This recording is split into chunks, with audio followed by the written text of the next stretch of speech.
When people think about medieval warfare, they usually imagine knights, armor, and battlefield glory. But real armies also depended on men stuck with the worst jobs in the fight, the ones that were dangerous, exhausting, and often thankless. Today, we're going through 10 medieval battlefield jobs nobody wanted. Number 1. Standard bearer. The standard bearer looked prestigious from a distance, but on a real medieval battlefield, this was one of the worst places to stand. In medieval Europe, heraldic signs started as a practical way to identify important men hidden inside armor, and banners did much more than decorate an army. A banner marked the commander's position, helped show his intentions, and acted as a rallying point for the men around him. That meant the person carrying it could not just blend into the line or fight however he liked. He had to stay visible, stay steady, and keep the symbol upright, even when the formation shifted. In other words, he was carrying the thing everyone on his own side needed to see, and everyone on the other side had a reason to watch. Medieval armies understood how important that was. The loss of a banner could damage cohesion, signal disaster, and become a lasting disgrace, which tells you everything about the pressure attached to the role. Men looked for the banner to know where to rally, where the commander was, and whether the fight was still being held together at all. So, even if being chosen as standard bearer sounded like an honor, it came with a brutal catch. Your job was to become the fixed point in a moving, frightened, noisy mass of armed men. If your lord advanced, you advanced. If he stopped, you stopped. If he was in trouble, you were right there where the trouble was thickest. A lot of medieval warfare was about confusion, broken lines, and men trying to figure out where their leaders still were. The standard bearer was the answer to that problem, and that is exactly why the assignment was so dangerous. Number 2. Herald. Once armies knew where the banner was, the next problem was getting messages through the chaos, and that is where the herald came in. In medieval Europe, heralds originally carried messages between the commanders of opposing armies, and to do that, they had to know noble families and coats of arms well enough to identify them on sight.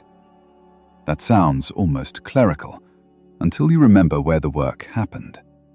A herald had to move through tense spaces where armies were armed, suspicious, and ready to fight.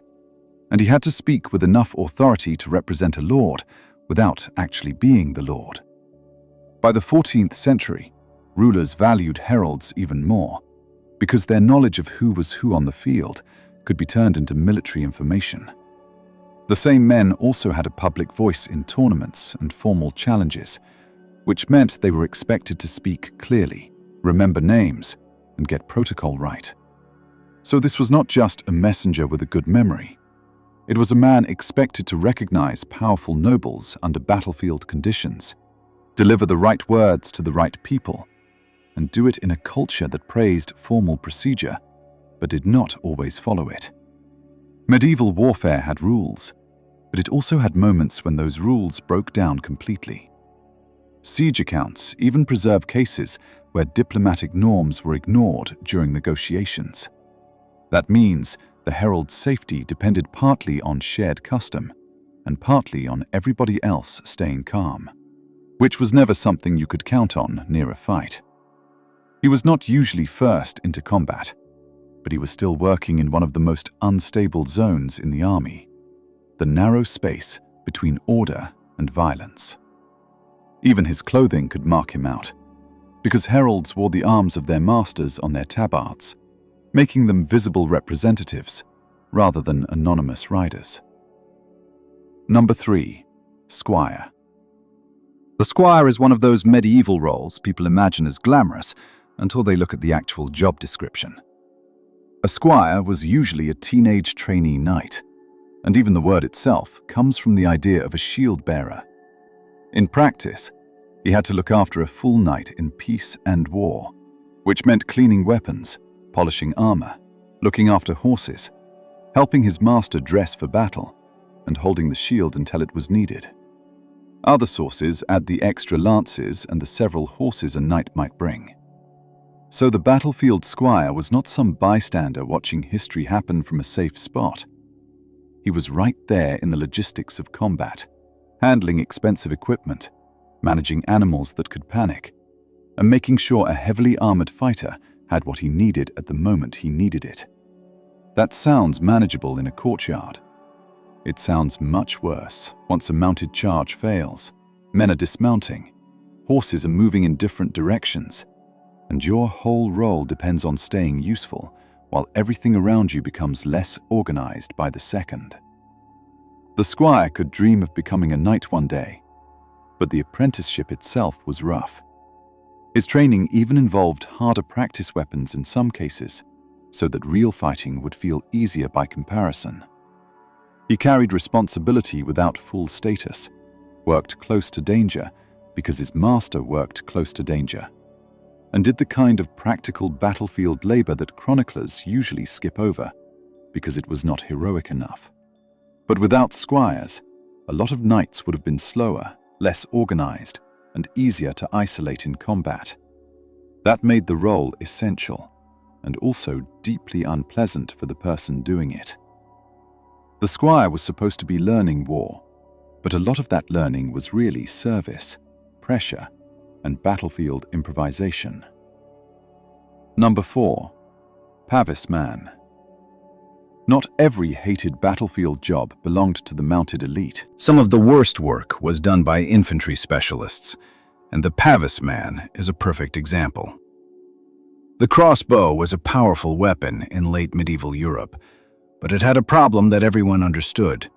Reloading it took time.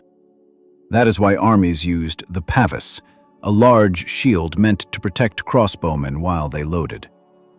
In some forces, specialized pavis-armed men formed a wall behind which the crossbowmen could work, and these shields could be extremely large, even around 2 meters high in some descriptions. That gave real protection, but it also created a miserable assignment for the person carrying or placing the shield. He had to move a huge object into range, get it planted in the right place, keep formation, and stay useful while missiles were exactly what the whole arrangement was meant to stop. It was basically portable cover, except the cover itself had to be carried into danger by a human being before it could protect anybody. Some pavisans were also armed with pikes, which tells you this was not passive work. They were part shield, part moving wall, part support crew for other men's weapons. And that is what made the role so thankless.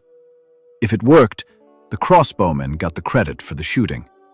If it failed, the pavis line was standing in the wrong place, with very little room for error.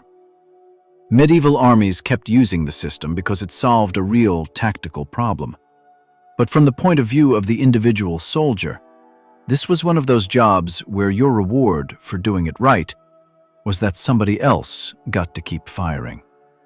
It was valuable work, but it was the kind of value that almost guaranteed low glory and high risk. Number 5. Ditch filler. And once you move from open battle into siege warfare, the list of unwanted jobs gets even worse. From the 11th century on, sieges became central to warfare in Europe, and from the 12th to 15th centuries, winning the siege often meant winning the war. That mattered because a fortress wall was not just a wall. It was usually backed by ditches or moats designed to stop engines, ladders, and assault parties from ever reaching the stone. So before attackers could even think about scaling the walls, somebody had to turn the moat into a usable approach. That meant hauling earth, timber, and bridge materials forward under fire so towers and assault teams could get close enough to work. Medieval siege accounts describe exactly this problem. Before a tower could be rolled up to the wall, part of the moat had to be filled or bridged.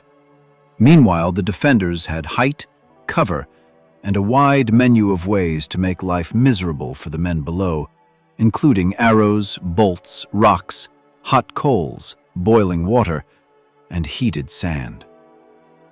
This was not skilled, prestigious combat. It was brutal, manual labor, carried out in the most exposed approach to the wall. The attacking side tried to cover these workers with archers behind pavises and mantlets, which tells you how exposed the job really was. Sieges were also expensive and time-sensitive, because troops might only owe a limited period of service, so commanders had every reason to push these men hard.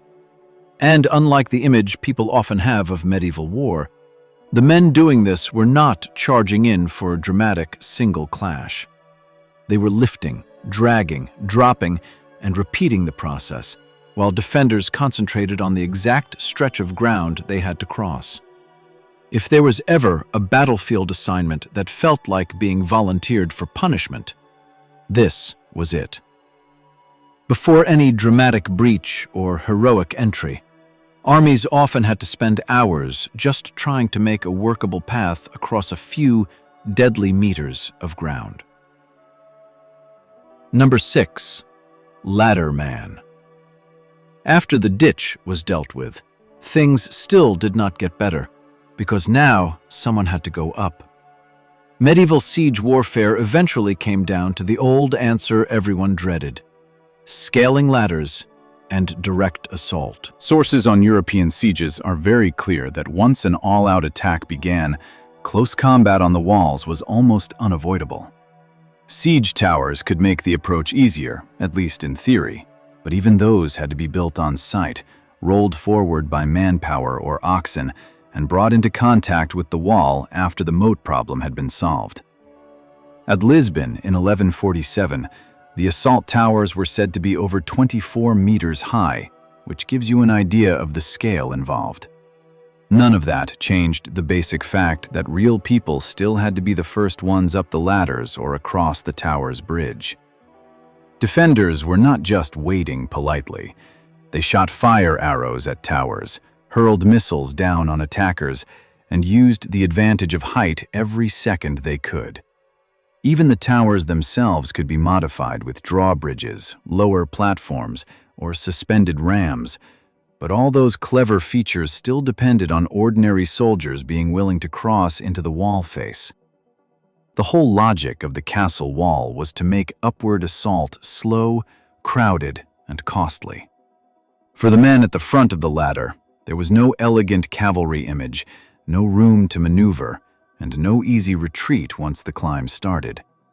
The role demanded nerve, but it also demanded accepting very poor odds in the most literal way possible. One step at a time, with the enemy above you. People often picture medieval sieges as long waiting games, and they often were, but when the waiting ended, the ladder men were the ones ordered to turn all that engineering, planning, and bombardment into physical contact. That was the moment when a siege stopped being strategy and became a packed, brutal choke point at the top of a wall. Medieval commanders might plan the assault, but the ladder men were the ones who had to make that plan physically possible. Number 7. Minor. If ladders and towers looked too costly, medieval attackers sometimes went underneath the problem instead of over it, and that created another awful role: the minor. When a wall looked too strong to break quickly, one option was to attack it from below. The simplest version was just tearing at the base with tools while using wooden screens, walls, trenches, or covered corridors for some protection. The more advanced version was undermining, digging tunnels under the fortification, and then setting fires so the supports failed and the wall collapsed under its own weight. On paper, that sounds clever, and it was. For the men inside the tunnels, it was miserable. The work was slow, cramped, technical, and full of uncertainty. Defenders could hear what was happening and dig countermines to intercept the attackers underground.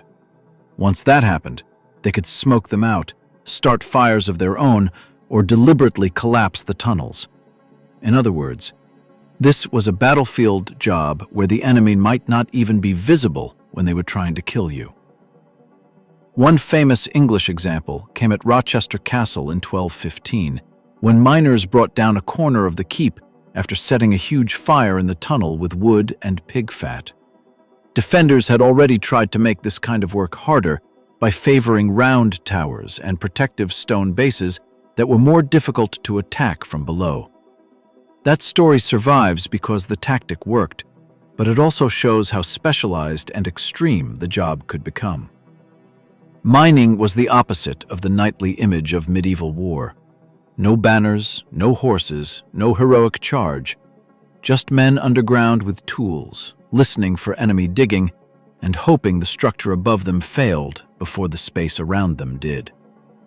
It was smart warfare, but from the miner's point of view, it must have felt like being trapped inside the most dangerous part of the siege. And if the fortress stood on solid rock, all that effort might be impossible from the start, which meant the labor could be punishing even before the real danger began. Number 8. Ram crew. If undermining was too slow or too difficult, armies could go back to something more direct, and that meant the battering ram crew. Gates had always been the obvious weak point in a fortification, even though medieval builders worked hard to make them stronger with towers, portcullises, drawbridges, and layered entrances.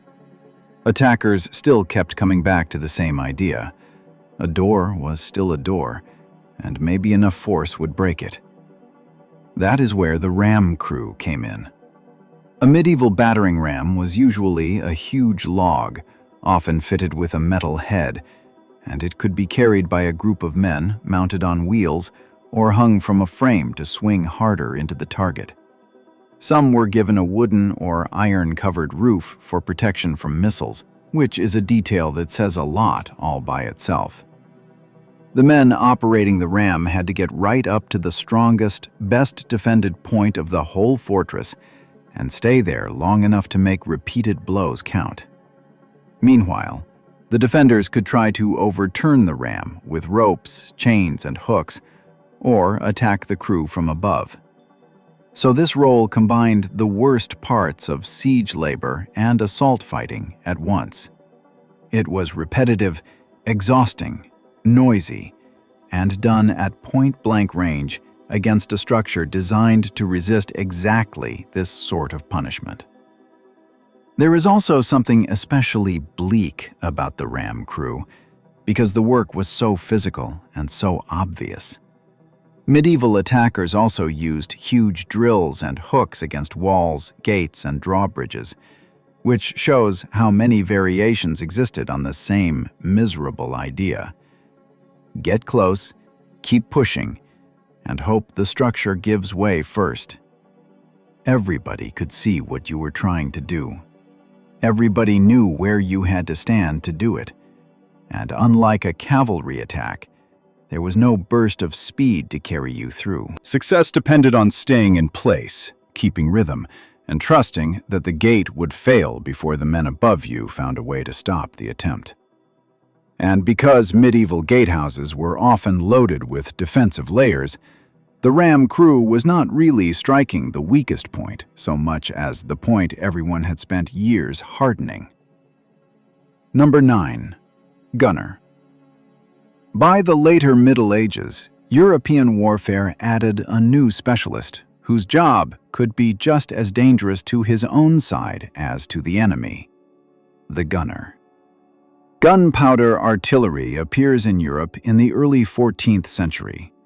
Cannons were being cast in Florence in 1326, the Tower of London had cannons by 1338, and the Battle of Crécy in 1346 is the first recorded European battle in which cannons were used.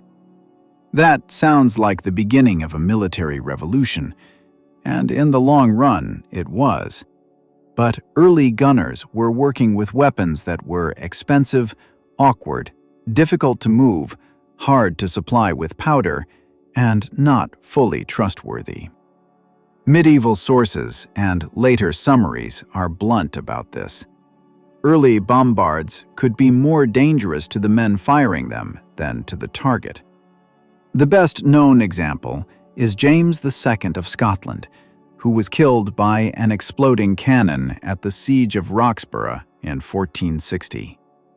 So the gunner's job was not just to light a fuse and step back. He was dealing with experimental technology in a period when metallurgy, powder quality, barrel design, and mobility were all still being worked out in practice. Earlier artillery crews already had a bad time because trebuchets and similar machines had to be assembled close enough to the wall to come under accurate fire from archers, crossbowmen, and defending engines. Gunpowder crews inherited all that exposure and added the risk of internal failure.